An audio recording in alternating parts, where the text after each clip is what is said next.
दोस्तों, कभी कभी हम सोचते हैं कि भगवान कहाँ मिलते हैं, मंदिर में, मस्जिद में, चर्च में या किसी तीर्थ यात्रा में।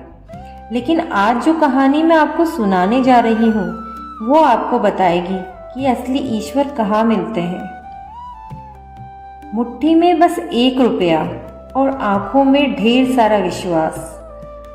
8 साल का वो बच्चा दौड़कर एक दुकान पर गया और मासूमियत से बोला, क्या आपकी दुकान में ईश्वर मिलते हैं? दुकानदार पहले तो हंसा, फिर सिक्का फेंक दिया, बच्चे को भगा दिया। बच्चा चुपचाप सिक्का उठाता है और अगली दुकान पर चला गया। मुझे ईश्वर चाहिए, आपकी दुकान में है? फिर वही मजाक, वही ठहाके और वही ताने। लेकिन बच्चा हार नहीं मानता। 40 दुकानों के चक्कर लगाने के बाद आखिरकार वो एक बूढ़े दुकानदार के पास पहुंचता है।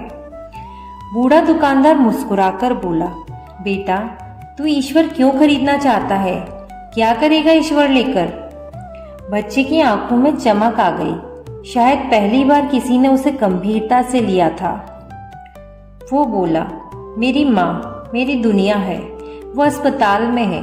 डॉक्टर ने कहा है कि अब ईश्वर ही उन्हें बचा सकते हैं। मैं अकेला हूँ, अगर माँ चली गई तो मुझे कौन खिलाएगा? दादाजी, क्या आपकी दुकान में ईश्वर मिलेंगे? बूढ़े दुकानदार की आंखें भी भर आई। उसने कहा, हाँ बेटा, मिलेंगे। कितने पैसे हैं तेरे पास? बच्चा बोला, बस 1 रुपया। दुकानदार ने मुस्कुराकर कहा, कोई दिक्कत नहीं है, 1 रुपया तो बहुत है। उसने बच्चे के हाथ से रुपया लिया और 1 गिलास पानी भरकर बोला, जा, ये अपनी माँ को पिला देना, यही ईश्वर है, तेरी माँ ठीक हो जाएगी। अगले दिन अचानक कुछ बड़े डॉक्टर्स उस अस्पताल में पहुंचे।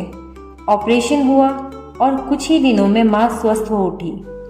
लेकिन जब डिस्चार्ज के समय भारी भरकम बिल देखा तो माँ के तो होश ही उड़ गए। डॉक्टर ने कहा, चिंता मत कीजिए, एक सज्जन ने आपके सारे बिल चुका दिए हैं। उन्होंने सिर्फ एक चिट्ठी छोड़ी है। महिला कांपते हुए हाथों से चिट्ठी खोल के देखती है। उसमें लिखा था, धन्यवाद देने की ज़रूरत नहीं है, आपकी जान तो ईश्वर ने ही बचाई है, मैं तो बस जरिया हूँ। असल धन्यवाद तो अपने उस मासूम बेटे को देना जिसने 1 रुपया लेकर पूरी दुनिया से ईश्वर को ढूंढना शुरू किया। याद रखो, ईश्वर करोड़ों के चढ़ावे से नहीं बल्कि अटूट विश्वास से मिलते हैं। दोस्तों, ईश्वर को ढूंढने के लिए हमें दूर जाने की जरूरत नहीं है, बस अपने दिल में विश्वास जगाने की जरूरत है, क्योंकि सच्चा विश्वास ही हमें ईश्वर से सीधे मिला देता है।